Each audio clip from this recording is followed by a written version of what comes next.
Hukum khitan bagi laki-laki dan perempuan.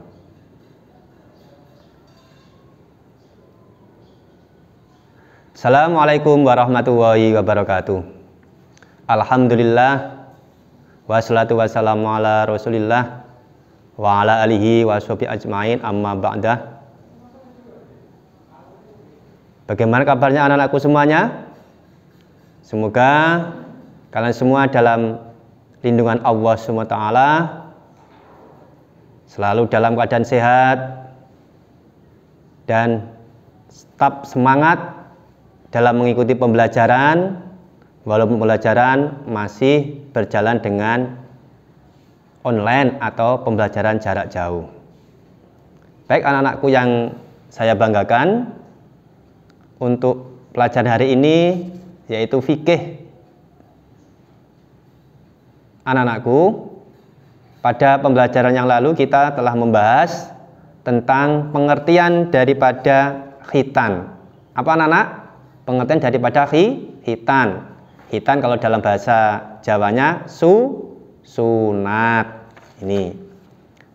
Kemarin khitan, sebelum kita masuk hukum khitan bagi laki-laki maupun perempuan, yaitu memotong sebagian anggota tertentu. Ini tadi sebagian saja yang memotongnya, tidak semuanya. Ini yaitu dengan tujuan apa? Melaksanakan syariat atau yang telah disyariatkan oleh Nabi Ibrahim. Ini yang telah dilakukan oleh Nabi Ibrahim. Ini. Baik anak-anakku semuanya, dibuka bukunya, buku fikihnya halaman 27. Saya jelaskan tentang hukum khitan bagi laki-laki dan perempuan. Kira-kira apa hukumnya anak-anak? Khitan atau sunat itu bagi laki-laki? Hukumnya apa? Wajib. Wajib itu harus dilaksanakan.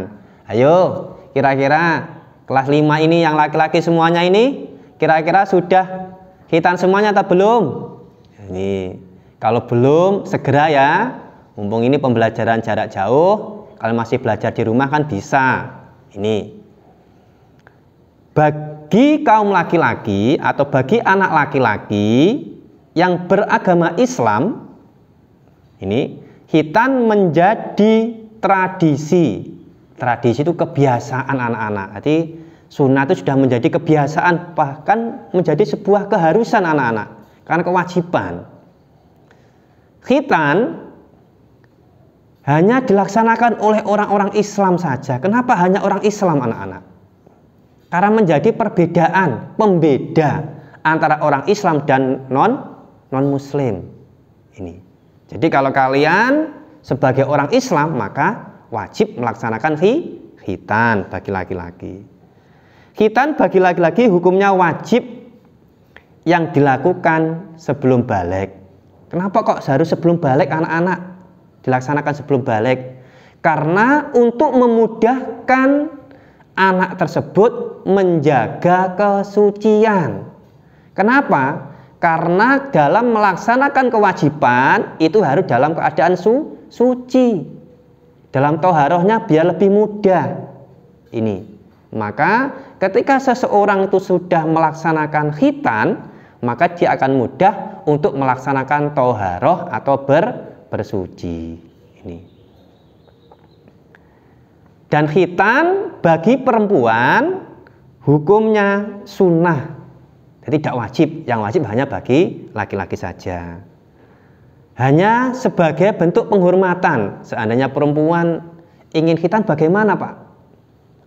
Yang dikhitan apanya? Nah ini, apakah cukup? Ya tetap kalau laki-laki kan pada ujung kemaluannya. Perempuan juga sama, pada ujung kemaluannya. Tapi tidak harus dipotong. Mungkin cukup hanya dengan cara melukai. Contohnya mungkin cuma dilukai dengan alat tajam, digores saja. Itu juga sudah termasuk melakukan sunnah daripada khitan ini. Jadi, Pak, jika tidak melakukan bagaimana perempuan? Ya tidak apa-apa. Kenapa perempuan kok tidak diwajibkan? Karena beda dengan laki-laki. Ini, kalau perempuan langsung bersih, tidak susah dalam membersihkan ketika setelah bersuci. Khitan bagi perempuan belum menjadi kebiasaan masyarakat Indonesia sampai sekarang ini. Jadi jarang sekali, bahkan mungkin tidak ada. Belum dijumpai seorang perempuan melaksanakan khitan. Pelaksanaan khitan atau sunat disunahkan pada saat masih bayi berumur 7 hari. Ini karena Rasulullah SAW telah melaksanakan akikoh dan khitan untuk kedua cucunya. Jadi ini ada panduannya, ada tuntunannya anak-anak.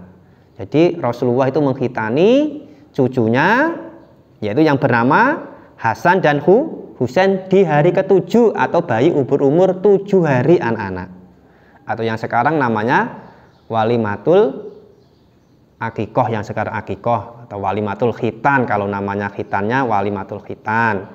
Atau kalau belum bisa melaksanakan akikoh penyembelihan hewan ternak, nggak apa-apa. Ini pendapat tersebut diriwayatkan oleh Imam Baihaqi. Pendapat lain menyatakan khitan dilakukan ketika berumur 7 tahun hingga berumur 10 tahun, dikarenakan pada saat itu seorang anak mulai diperintahkan untuk menjalankan kewajiban yang berupa sholat. Tujuannya apa? Supaya ketika dia melaksanakan sholat sudah dalam keadaan suci, dalam melaksanakan toharoh tidak merasa kesulitan. Ini baik anak-anak, kenapa kok Islam itu kok mewajibkan khitan? Pasti ada sesuatu yang diwajibkan itu pasti ada hikmahnya, ada manfaatnya. Yang pertama, hikmah daripada khitan yang pertama mengikuti sunnah atau ajaran para nabi. Jadi khitan itu sudah sejak Nabi Ibrahim sudah disyariatkan, sudah diperintahkan anak-anak. Bahkan Nabi Ibrahim itu diperintahkan untuk khitan, untuk sunat pada usia 80 tahun. Coba bayangkan, 80 tahun loh itu. Ini. Yang nomor 2, menjadi perbedaan antara orang muslim dan orang non-muslim. Ini. Di orang lah, Pak, kalau bagaimana Pak semisal orang kafir itu ingin masuk Islam pada usia sudah 30 tahun, ya wajib khitan. Wajib sunat kalau laki-laki. Ini. Karena sudah menjadi sebuah konsekuensi. Dan nanti kalau nggak mau Pak, karena ya mau tidak mau karena sudah menjadi kewajiban bagaimana? Ar-ridho bisyai', ridho bima yatawalladu minhu. Kalau kita ridho atau cinta terhadap sesuatu, maka kita juga harus ridho terhadap peraturan-peraturan yang dikeluarkan dari sesuatu tersebut. Kalau kita sudah masuk Islam, maka kita juga harus mau mengikuti aturan-aturan atau ajaran-ajaran yang ada dalam ajaran agama Islam. Ini. Manfaat khitan atau hikmah khitan yang nomor 3, bermanfaat untuk menjaga diri dari najis. Maksudnya bagaimana? Ketika setelah kita melakukan buang air kecil khususnya bagi laki-laki, ini akan sangat mudah untuk menjaga dari najis tersebut. Akan mudah untuk dibersihkan najis tersebut. Ini. Yang keempat, dapat membantu kelancaran dalam buang air kecil. Ini lebih lancar anak, karena apa? Tidak ada penyumbatnya, mungkin tidak ada sesuatu yang menghalang-halangi. Langsung jalan tol anak-anak ini. Tidak perlu macet ini. Nomor 5, terhindar dari penyakit kelamin. Nah ini loh. Ini kalau seorang tidak khitan, ini bisa secara medis, secara ilmu kedokteran, bisa menyebabkan penyakit anak-anak. Bahkan bisa sampai kematian anak-anakku. Jadi sebaiknya apa? Kita segera, kalau yang belum khitan, khususnya bagi laki-laki ini, 5 semuanya ini, baik A, B, C, D, dan E, segera melaksanakan khitan.